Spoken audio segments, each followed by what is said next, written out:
बिस्मिल्लाहिर्रहमानिर्रहीम। आज की बात में आज हम बात करेंगे इंडो पाक की हिस्ट्री है। इंडो पाक की हिस्ट्री में हम एक शख्सियत है उसको डिस्कस करेंगे, नवाब सिराजुद्दौला।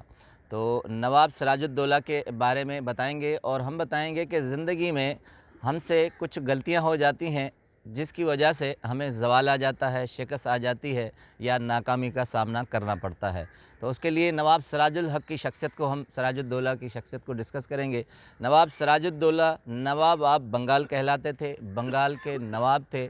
उसके अलावा उन्हें और भी बहुत सी सल्तनत मिली हुई थी, जैसे बिहार और उड़ीसा। ये तीनों सल्तनत में उन्होंने वो नवाबी की थी और कहते हैं कि उनका असल नाम मिर्ज़ा मोहम्मद था और सिराजुद्दौला दौलतमंद आदमी थे, नवाब थे, इसलिए उनका तखल्लुस और नाम जाना जाता था। मगर कहते हैं कि शानदार किरदार था, तारीख़ में उनको शानदार किरदार से नवाजा गया है। उसके अलावा कहते हैं नेक दिल आदमी थे, दर्दमंद दिल रखते थे और बहुत सी खूबियों के मालिक थे। और उनका एक बहुत बड़ा काम प्लासी का मैदान है हिंदुस्तान में, वहाँ उन्होंने बहुत बड़ी जंग लड़ी थी और इसलिए उनका नवाब सिराजुल हक़ दौला का बहुत नाम है।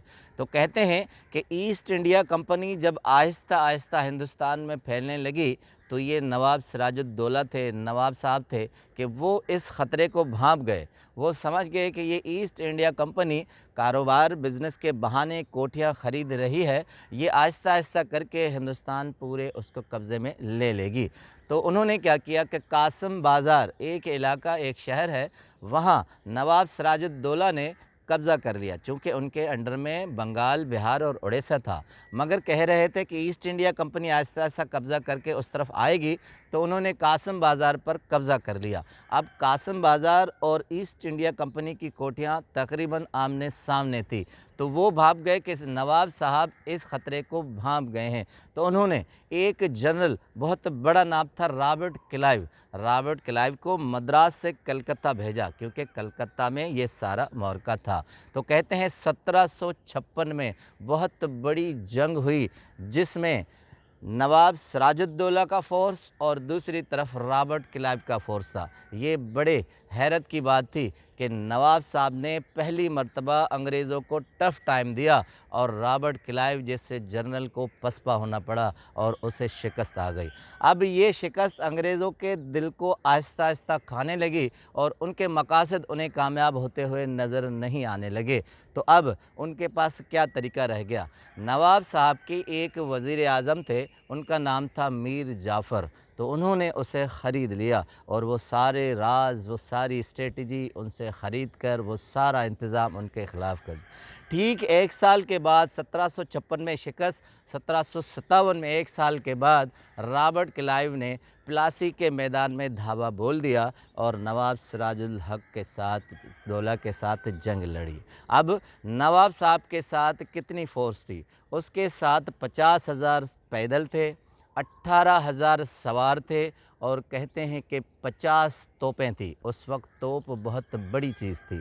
अब इतनी बड़ी फ़ोर्स होने के बाद भी कहते हैं जंग के मैदान में नवाब साहब को शिकस्त हो गई और सारी फ़ौजें कुछ मर गई, कुछ तितर-बितर हो गई और काफ़ी इलाकों पर कलकत्ता से लेकर बंगाल तक कब्ज़ा हो गया।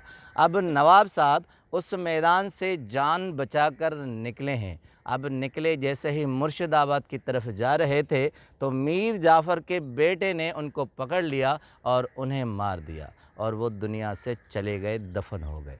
उसके बाद दूसरी हैरतनाक बात यह है कि रॉबर्ट क्लाइव हैरत अंगेज़ तौर पर नवाब सिराजुद्दौला के फ़ैन थे, उनके बड़े मद्दाह थे। कहते थे कि ये दर्दमंद दिल और इतना बहादुर नवाब मैंने शायद ही देखा है। अब दिलचस्प बात क्या है? दिलचस्प बात ये है कि रॉबर्ट क्लाइव ने उस पर एक रिसर्च थ्योरी तैयार की, रिसर्च थीसिस तैयार की और उसका नाम दिया कि आखिर क्या वजह थी कि नवाब साहब इतनी बड़ी दौलत, इतना बड़ा हौसला, इतनी बड़ी फ़ोर्स, इतनी तोपें रखने के बावजूद भी किस तरह उन्होंने शिकस्त खाई और वो हार गए। उन्होंने उस रिपोर्ट का नाम रॉबर्ट क्लाइव ने लिखा, फॉल्स ऑफ सिराजुद्दौला, सिराजुद्दौला की खामियाँ। उस खामियों में दो बहुत नायाब या बड़ी खामियाँ कहें उन्होंने लिखी उस रिपोर्ट में। सबसे पहला, जब नवाब सिराजुद्दौला को शिकस्त हुई, मारा गया, तो सीधा रॉबर्ट क्लाइव उसके नवाबी घर में गया और वहाँ जाकर उसने बहुत बड़ा, इस वक्त हम गोदाम कहें या बड़ी कोठी कहें, वहाँ उसका ताला तोड़ा। जब ताला तोड़ा तो उसका जो वज़ीर ख़ज़ाना था, जो वहाँ ख़ज़ाना संभालता था, उस कोठी के अंदर उसने देखा हीरे जवाहरात और दौलत उस पूरे बड़े गोदाम में लदी हुई है। और हैरत की बात कि वो सारा माल, हीरे जवाहरात छत तक लदे हुए थे, इतनी बड़ी दौलत। कहते हैं कि रॉबर्ट क्लाइव ने देखकर हैरानगी से उस ख़जानची से पूछा, जो उसकी निगरानी करता था, कहा कि इतनी बड़ी दौलत नवाब साहब के पास थी तो उन्होंने ख़र्च क्यों नहीं की? तो ख़जानची ने कहा कि नवाब साहब के ये पुरखों की दौलत थी, वो समझते थे कि ये सारी दौलत उनकी ज़ाती है, हुकूमत की नहीं है, इसलिए वो ख़र्च नहीं करते थे, उन्होंने अपनी ज़ाती मिल्कियत को अलग रखा हुआ था। अब रिपोर्ट में पहली गलती रॉबर्ट क्लाइव ने लिखी कि अगर कोई भी हुक्मरान, कोई भी नवाब, कोई भी दौलतमंद आदमी जब अपनी दौलत को अपनी दौलत समझता है, किसी पर ख़र्च नहीं करता, तो उसका हशर इस तरह होता है जिस तरह नवाब सिराजुल-दौला का। दूसरी ख़ामी उसने जो रिसर्च की, कहते हैं कि वो बहुत दर्दमंद आदमी थे, नफीस आदमी थे और माफ़ करने की बहुत बड़ी उनको आदत थी। कहते हैं कि वो माफ़ करने की आदत आहिस्ता आहिस्ता इस तरह कन्वर्ट हुई कि मीर जाफ़र ने उसकी काबीना में जो वज़ीर आज़म थे 5 मरतबा गलतियाँ की और नवाब साहब ने पे दर पे वो गलतियाँ माफ़ करते गए।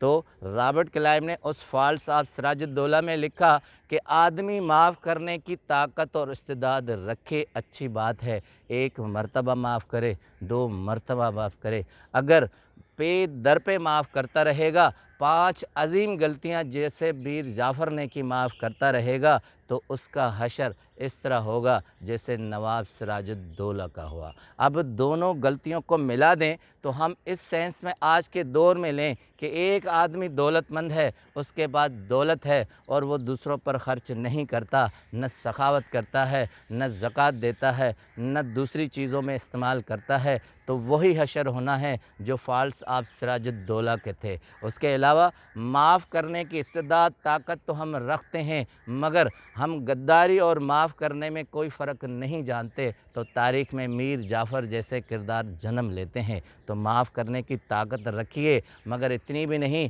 कि कोई आदमी गद्दारी के नहज पर आ जाए और हम वो पहचान न सकें। तो इन 2 चीज़ों का ख़याल रखें, इन 2 ख़ामियों से बचें, तो ना आपकी कभी शिकस्त हो, ना आपकी कभी नाकामी हो। आपका बहुत बहुत शुक्रिया।